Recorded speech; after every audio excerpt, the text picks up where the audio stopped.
Hola amigos, qué lindo encontrarnos una semana más. Ya estamos terminando este hermoso trimestre con lecciones apasionantes, historias narrativas bien importantes para nosotros, los jóvenes, adolescentes, las familias. Esta es una iniciativa de la Corporación Universitaria Adventista con el apoyo de Hope Media Colombia. Y para hablar de estos temas, estamos aquí los tres capellanes de la universidad. Luis, ¿qué tal? Cristian, un placer poder estar con ustedes y acompañarles en este tema que es de esos del lado B de la Biblia, ¿no? Que uno los conoce recién cuando es un poquito madurito espiritual, ¿no? Es que son uno les puede contar directo cuando están entrando a alguien a la iglesia y le dice, antes te tengo que contar la historia de Ananías y Zafira, ¿no? Es como que uno la descubre solo, ¿no? Más o menos. Porque es difícil, porque aparentemente es un castigo de Dios y te invitamos a disfrutar con nosotros esta lección. Hay cosas que a veces podemos hacerlas solos, ¿no?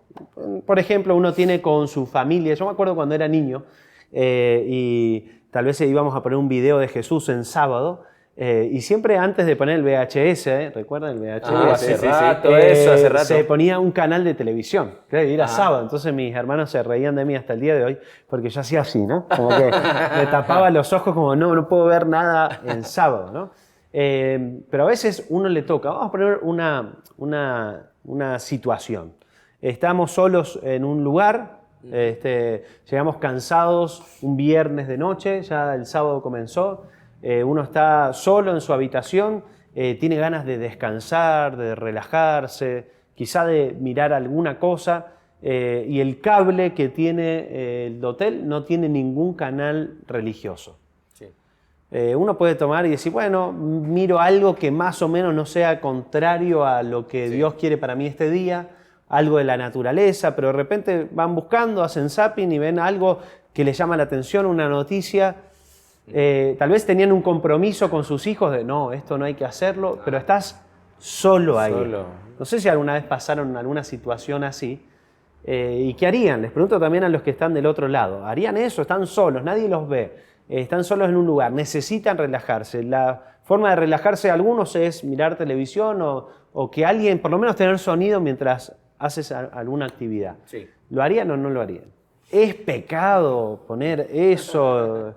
Bueno, la lección planteaba eso y dejaba algo interesante, ¿no? Porque quizá una cosa puede ser, bueno, veo algo en naturaleza, no es lo ideal, no es lo correcto, pero eso me puede llevar a otras cosas, ¿no? Una de las cosas que menciona es que tal vez nadie le va a decir a la esposa o a los hijos después, hice esto. Es como que termina habiendo un secreto que después se puede replicar en otras cosas cada vez más profundas. Puede ser peor, sin pasar a mayores. Entonces, esto con relación a las ofrendas y a los diezmos, puede ser que nadie se entere lo que estoy dando, lo que no estoy dando, cuánto me salió tal cosa, si estoy realmente dando lo que tengo que dar. Y esta historia habla de eso, Ananías y Zafira. Siento, perdón Dani, que quizá tenga mucho que ver también con el tema de en lo poco has sido fiel, en lo mucho te pondré.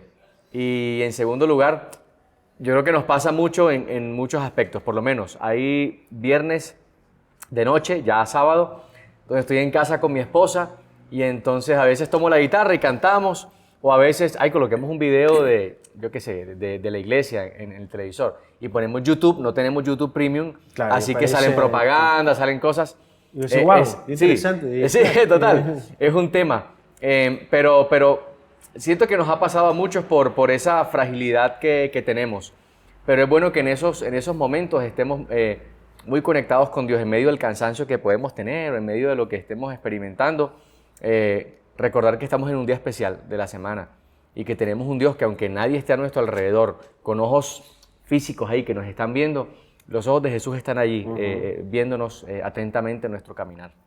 Bueno, muchos les pasa con las redes sociales también. ¿No? Está comprobado que los adventistas, mayormente los sábados, es el día que más tiempo pasan visualizando eso. Y no necesariamente son contenidos de Hope Media Colombia. Sí. Sino, Ojalá vean solamente eso, pero a veces te pasa algún contenido que tiene que ver con lo que estabas viendo en la semana. Entonces no necesariamente cuentas que siguen adaptado. Exacto. Y están subiendo sus posts y ellos están... Exacto. Entonces, ¿hay consecuencias de esa falta de integridad? Sí, las hay. Definitivamente hay consecuencias porque todo lo que hacemos, Dios lo conoce, Dios lo observa, Pero yo tengo que entender que Dios no está allí como un policía para caerme encima y castigarme. Digamos que la presencia de Dios, la omnipresencia de Dios, que Él está en todas partes al mismo tiempo, es para bendecirnos, para ofrecerme su misericordia. Pero cuando yo hago algo malo, pues obviamente que lastimo su corazón y las consecuencias en algún momento vendrán. ¿Hay una herencia así medieval todavía entre nosotros que es ver ese Dios castigador o no? Sí, totalmente.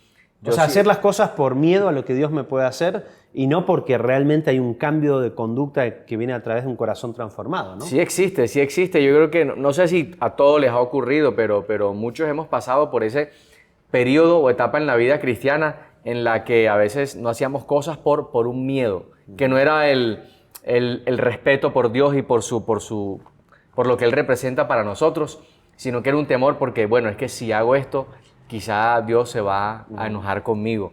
Así que yo concuerdo completamente con lo que decía Luis Ángel. Dios no es un policía que está ahí expectante a que hagamos algo malo para enseguida recriminar lo que hemos hecho. Pienso, por contrario, que las consecuencias que pueden verse de esas cosas que hacemos y que quizá no debemos, se ven en nuestra espiritualidad, en la manera como estamos conectados con Dios. Quizá nos desconectamos y comenzamos en vez de aprovechar el tiempo para estar más cerca de Él, eso nos está alejando un poco más. Así que creo que puede tener consecuencias de pronto en nuestra espiritualidad. Claro, y veíamos la semana pasada, ¿recuerdan? La viuda. La viuda, sí. Jesús miraba el corazón. O sea, Dios también ve el corazón si yo lo que hago es por miedo o si me oculto. Y el caso de Ananías y Zafira tiene que ver con eso, ¿no? El dejarse, decir, bueno, nadie me está viendo. ¿Quién sabe cuánto salió lo que vendimos? Y no reconocer esa omnipresencia de Dios, ¿no? ¿Cuál fue el contexto de la historia de Ananías y Zafira? La iglesia primitiva estaba, yo creo que, no sé si el mejor, pero sí uno de los mejores momentos, quizá el mejor momento que estaban viviendo.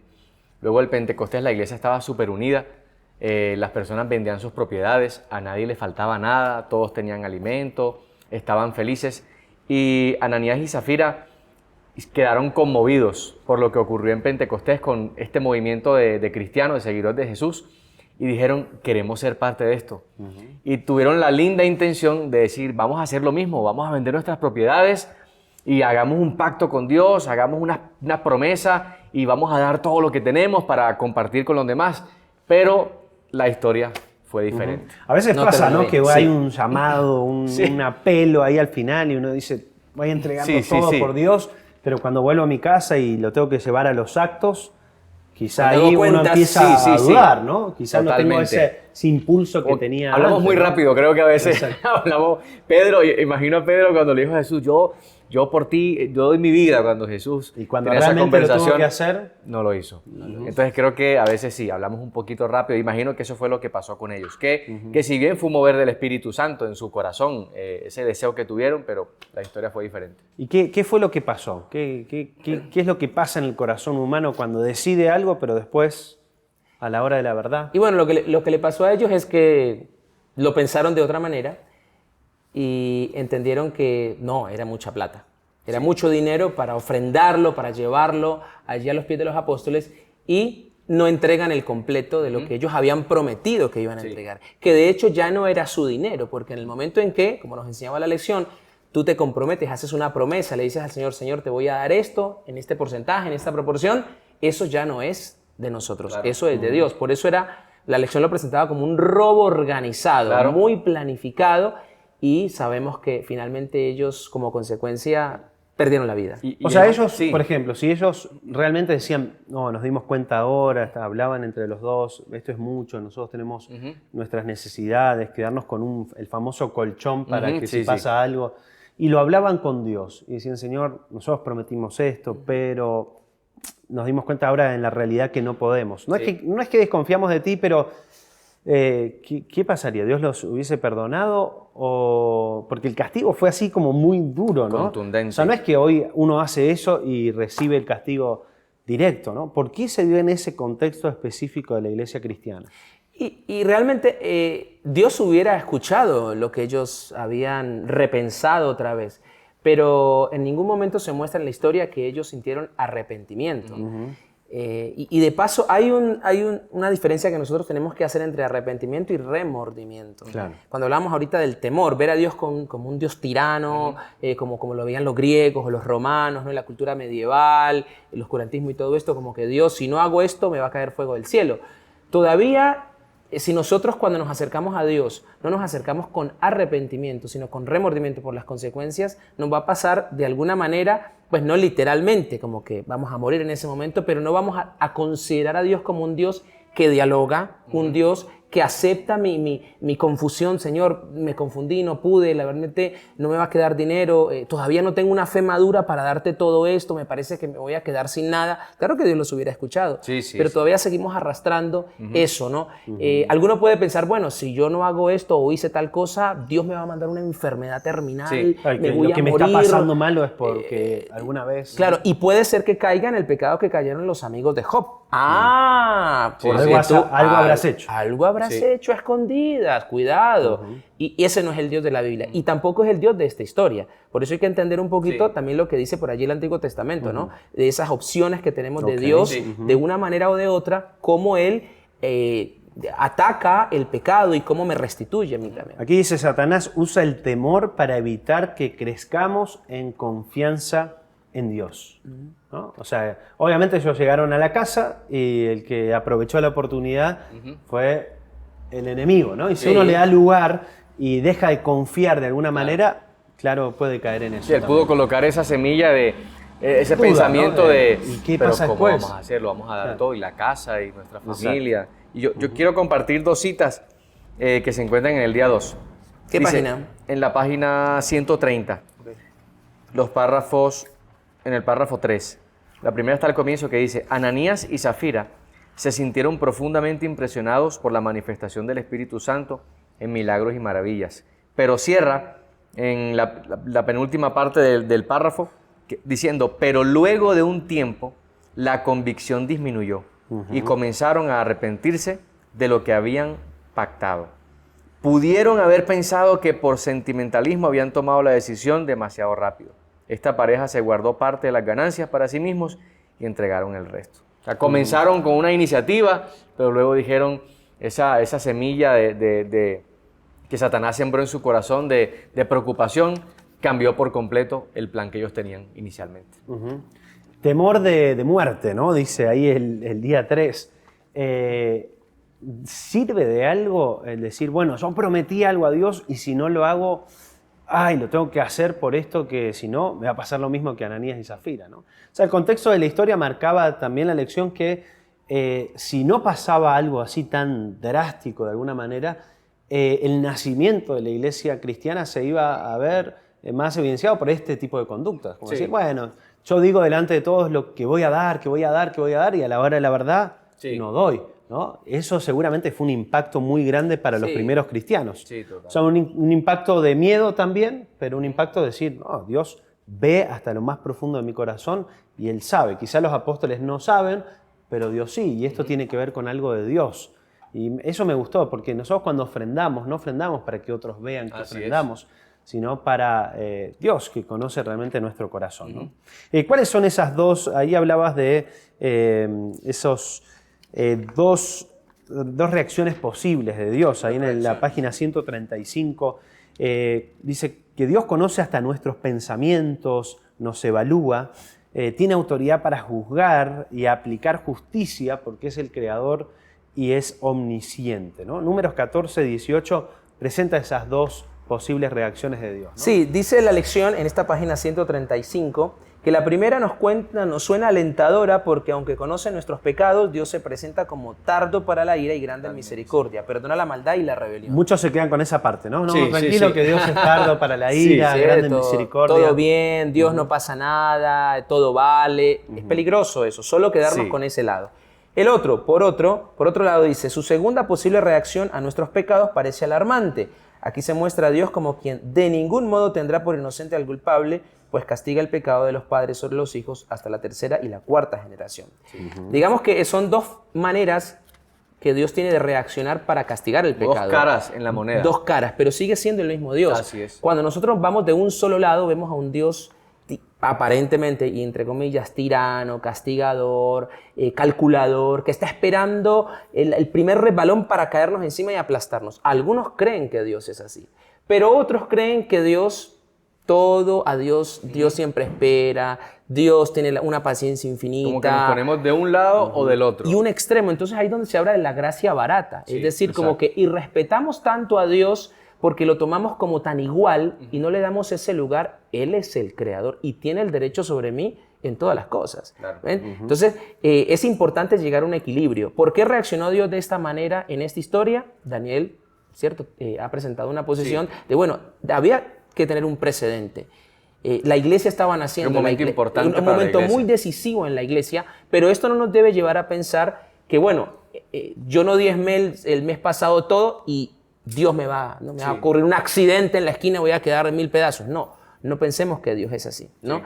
Es importante que nosotros todos los días busquemos a Dios, conozcamos su proceder, sus pensamientos, cuáles son sus mandamientos, y en el nivel de respeto que yo vaya teniendo hacia Dios, ese mismo nivel de respeto me va a producir a mí un nivel de respuesta de mis ofrendas, de mis diezmos, y la principal ofrenda tiene que ser mi vida. Hay una lucha muy grande que nosotros tenemos, y es la lucha que tenían Ananías y Zafira, es la lucha con el ego. Sí. El ego es lo que finalmente Satanás capitaliza en ellos, y como eran unos, ¿cierto?, nuevos en la fe, por ahí se dejaron llevar por esto y el enemigo finalmente se aprovechó de ellos, los llenó de miedo, los llenó de avaricia y pasó lo que pasó. Sí. ¿Hay alguna cita que te haya llamado la atención? Porque sabemos Sí, que el día sí. 5 siempre hay citas interesantes. Nos Totalmente. queda poco tiempo, pero vamos a rescatar alguna de ellas. Hay dos citas, pero voy a mencionar una, que es el último párrafo de la página 135. Y hablábamos ahorita de eso. Si murió por todos, ¿por qué no recibieron misericordia Ananías y Zafira?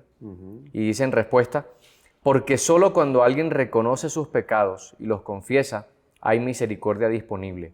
Quienes nunca confiesan, quienes nunca transfieren sus pecados a Jesús, terminarán sufriendo la muerte eterna. Así que creo que la lección giraba en torno a que nosotros podamos tomar la decisión de ver a Dios no como un Dios que siempre está dispuesto a hacerme daño si no hago algo, sino que está dispuesto a escuchar mi voz de arrepentimiento cuando voy a hacerlo. O sea, esa debe ser, creo, nuestra actitud hacia Dios. Es un Dios de misericordia que nos está esperando siempre, pero ahí hay un entrenamiento cristiano en ese acto de ir, de arrepentirme, en ese acto de presentarme ante Dios, aun cuando tenga un cambio de decisión. Dios está esperando por nosotros para aplicar su misericordia y su gracia sobre nuestra vida. De alguna manera, el juicio que recibieron casi instantáneamente Ananías y Zafira es el que recibiremos o recibirán, ojalá, aquellos que no han estado de acuerdo en la voluntad de Dios, ¿no? Tarde o temprano nos pasará, tarde o temprano Dios simplemente dará las consecuencias de nuestros propios actos que hemos elegido. Como decía allí, un robo organizado, ¿no? Nosotros planificamos en nuestra mente a veces hacer la voluntad en contra de la voluntad de Dios. Hay una cita para terminar que dice: la Biblia nos enseña que la única forma de estar verdaderamente vivos es muriendo al yo, ¿no? Muriendo al yo. Es la única manera de estar realmente vivos. El poder decir, Señor, muero a aquellas cosas que tal vez a mí me gustarían hacer.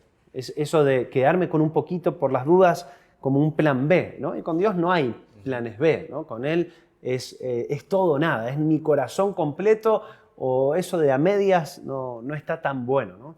Y queremos invitarte desde este espacio a que puedas tener ese tipo de relación con Dios, esa cercanía para decir, me tengo que arriesgar. Y no te arriesgas con el pastor de la iglesia, te arriesgas con el dueño de la plata y el oro, el que conoce absolutamente todo lo que estás pasando, lo que estás viviendo, tu realidad económica, tu realidad espiritual, pero te dice, estamos juntos, vamos juntos en esto, y si te falta fe, yo quiero ayudarte. No escuches al enemigo que va a intentar por todos los medios desanimar de esa decisión que has tomado en algún momento. Avanza, porque Dios tiene cosas maravillosas para ti. Interesante, ¿no? Interesante esta historia para hablar muchísimo, pero bueno, el tiempo ha también concluido y queremos que sigas pidiendo así tu material, ya quizás no para este trimestre que nos queda solamente la semana que viene, sino para otras lecciones que vienen los próximos trimestres que serán interesantes, y en este espacio también te seguiremos acompañando para que puedas repasar, para que puedas sacarte dudas y para que puedas seguir creciendo junto a nosotros en nuestro camino con Dios. Que Dios te bendiga y nos vemos entonces la semana que viene. Próxima La semana. semana que viene. Último sábado de la lección de Inverso, a disfrutarla con todo. Dios te bendiga y nos vemos. Chao.